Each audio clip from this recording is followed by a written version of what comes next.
In this video, we're going to focus on a couple of Java-related use cases, using Java Web Start and also using JRE as the basis for our use case. In this particular application, pretty small, it's just a sample application that is a Java Web Start application that is containerized with the Open Web Start, so an open source version of a Java Web Start platform. So it's great for those who need to continue supporting Java Web Start for certain applications, and they're willing to use this open source alternative. But let's deploy some more Java sample applications. So now I will create a work pod for some of my other Java examples.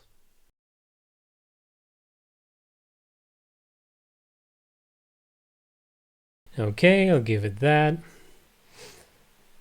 So I already showed my Java Web Start application, but this time I'm going to choose two different applications here.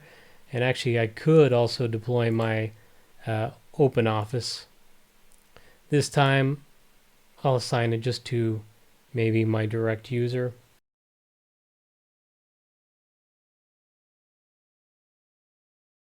Okay, now if I go back over here.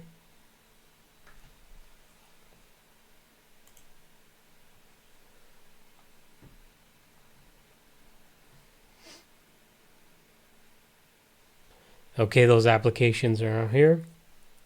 So let's go ahead and I'll launch both of these applications.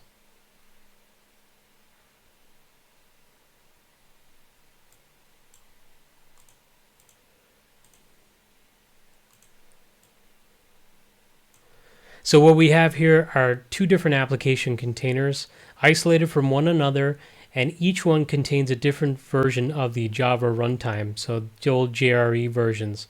One is version 19.0.2.0, the other one is Java 8 update version 3. And these can run independently of one another, they're not going to conflict with one another, and once you have them in application containers being managed by Cloudpaging, you can assign them to only the users who need those applications. So you don't need to just mass deploy Java to every machine because your users roam from machine to machine and they may need to use an application that requires it, because that can incur a very hefty licensing cost. This way you're restricting Java to only those users who actually require it, so you can control that licensing. We also have the Open Office application here, which also requires Java for at least the database part of this. So, we've containerized Open Office with the version of the OpenJDK.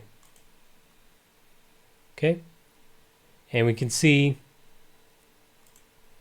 we're able to continue to use it. It's able to bring up these menus for editing and creating the database in the designer, and it's using that containerized Java instance too.